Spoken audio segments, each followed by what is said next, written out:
I guess for me, it's the first thing that comes to mind when I think about, hacker and art in the same sentence. It's like a person who has some kind of traditional tool, but they've tripped it out in some incredibly fascinating way. So it's covered in wires and blinking lights. Se me vienen a la cabeza varias imágenes súper entretenidas de experiencias que he visto que se realizan, que juegan con la perspectiva, de las personas y de los usuarios, y los ponen en el centro de la inmersión, digamos, los ponen en la experiencia misma. Y eso es algo que antes no se podía hacer. Por ejemplo, cuando uno iba a un museo y veía un cuadro y se iba para la casa con el recuerdo del cuadro, ahora tú puedes ser parte del cuadro, tú puedes manipular el cuadro, tú puedes interactuar y ser parte de la obra.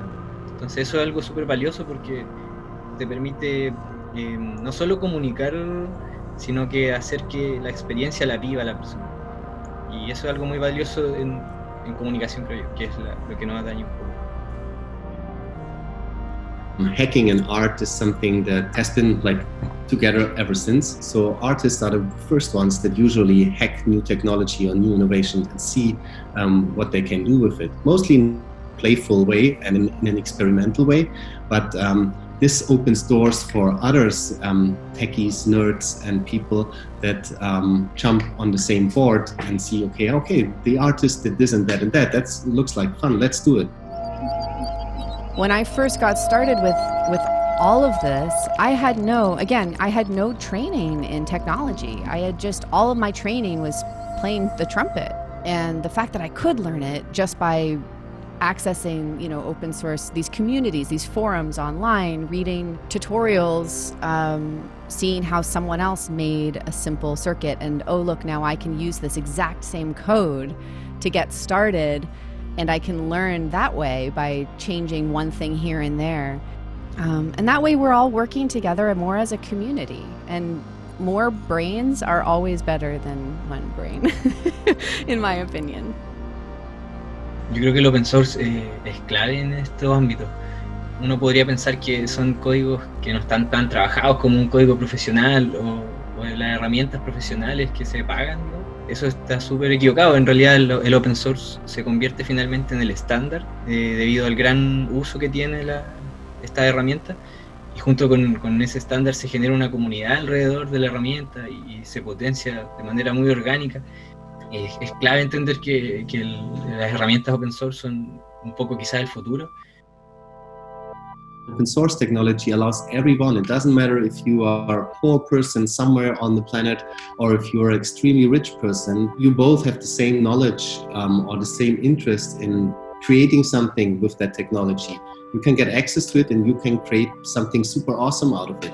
While if it's protected software or protected technology, only the rich and the ones who can afford it can get access to it. So it's very, very important to have this open source society in place. Open source is, if we wouldn't have open source, the entire world would look different. Everybody has their own unique voice, right? I mean, that's the simplest thing, I think, but it's super powerful. There's no one who's going to sound exactly like, if you're building your own instrument and you're designing your own thing, that is absolutely uniquely yours. Cuando uno leía un libro, entendía ciertos aspectos de lo que trataba de comunicarte el autor y imaginaba ciertas situaciones en base a lo que se escribía. Pero una vez cuando ya teníamos video, el video muestra de manera más específica lo que quiere comunicar el creador del contenido. Y así esas innovaciones, digamos, van aumentando la fidelidad del mensaje que se pretende entregar. Y en específico las nuevas como tecnologías que tratan de aumentar la inmersión, en específico que tratan de posicionar a la persona dentro de la experiencia y no solo mostrársela, permiten diferentes posibilidades que antes no se tenían. Ahora es muy fácil cooperar con un montón de gente a través de internet, con plataformas como Discord, y esa comunicación, esa posibilidad de comunicar contenido compartido es súper valiosa. Algo que no se tenía antes y que hay que aprovechar también. Permite que nos centremos mucho más en cómo funcionamos como sociedad, cómo nos comunicamos, qué cosas compartimos entre nosotros, y yo creo que eso es algo súper positivo que hay que potenciar.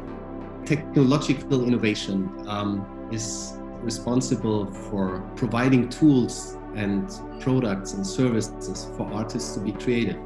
If we wouldn't have any technological innovation happening, we would still be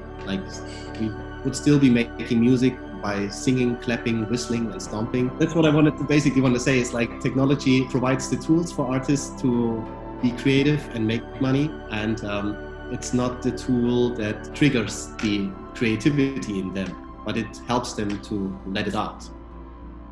There's an amazing artist named Michaela Pelucio. Pelucio's work is just extraordinary. There's this piece in particular called Space-Time Helix. Extraordinary combination of a kind of an interactive interface and sound, and then this beautiful visual, like standing wave visual light installation piece that she interacts with in real time. And everything gets merged together, and it's absolutely breathtaking.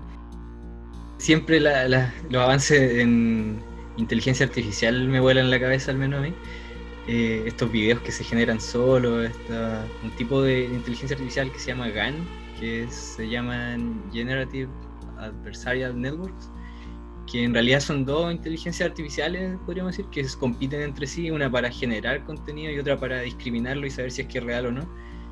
Y ese enfoque como de adversario ha resultado en muchos como avances muy impresionantes visualmente. Con ese tipo de técnicas la usan, por ejemplo, para generar estas imágenes, estas fotos falsas, no sé si las han visto, que son fotos generadas a partir de un dataset de muchas fotos, y las fotos se ven como reales, como si fuera una persona nueva y que en realidad no existe. Al mismo tiempo igual es peligroso eso, hay que tener ese cuidado de regular estas cosas antes de que se salgan de control, y en ese sentido estamos súper al debe. Las leyes, sobre todo en Chile, están bien atrasadas con respecto a la tecnología, pero ese tipo de resultados visuales yo creo que pueden causar un impacto súper grande en la industria creativa. At the beginning, what we have already is we have a lot of social media stuff happening, and the data that we get these days from all these social media platforms helps artists to learn about their fans, where are they based, how old are they, helps them a lot to learn about where they should go. So this is something that I think is very important. The entire space of big data is something that's very, very interesting. Artificial intelligence can change a lot of things in the music industry. It's going to make the people in labels and publishers and music managers and artists themselves, it will make them way more able to create tools for their own process of planning their career. They will learn from AI data that what is most interesting in the music that they're creating. AI is going to have an impact on creativity, but also on the process in the music industry. So if we build it together, future tools like that, the music industry and the artists are the ones that are benefiting from that. You know, you're creating an instrument, for example, very quickly it becomes blurry. Is that your musical piece? It could be, right? So sometimes I like to think about maybe my musical composition or my performance starts the moment that I start to design a new musical instrument, or the moment that I first solder something together or write a first line of code. And maybe the whole process, all of the problems and the pitfalls and the twists and turns and the little triumphs that happen throughout that is the piece of music itself, or the body of work. And for me personally, over the years, it's become less and less about the actual end result, like the recording or the performance, and more about the process. The process and the journey has become more central to my personal art making practice than focusing on whatever's going to come out the other end. También siento que estas herramientas se pueden utilizar mucho con fines no tan positivos, sino que más de mercado. Por vender cosas se puede tergiversar un poco la tecnología, y creo que eso tampoco sería el mejor futuro.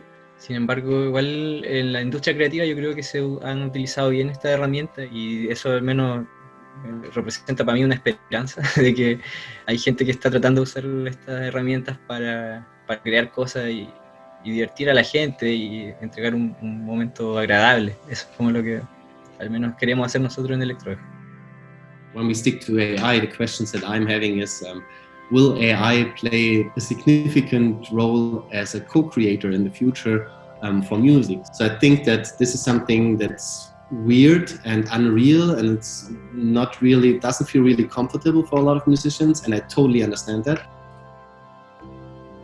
I would love to just see more and more people making things that really speak to them, you know, and finding their own super unique solutions to the things that they are most passionate about. I dream about being able to feel more connected with people all over the world. I mean, you know, Zoom, and we're making a lot of progress with co-performing and collaborating.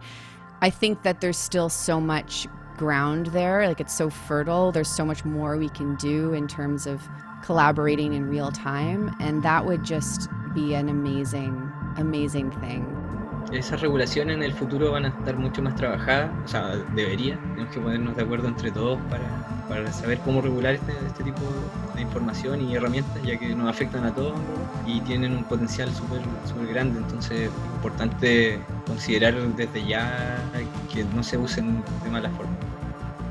I think it's impossible to predict the future in like 20 or 40 years because it all develops so fast. But my dream scenario would be that we find a way of breaking the institutions that we have these days that create the mindset of societies. I also hope that we will have a future where we don't see technology as the enemy, but as the partner, and where we have smart people in place, take information from different individuals and from different other smart minds, and then create something out of that is beneficial for not only the society at the present status, but also having in mind what it will impact in the future. I think the most important part is that we make research and science more accessible and more understandable for the everyday people.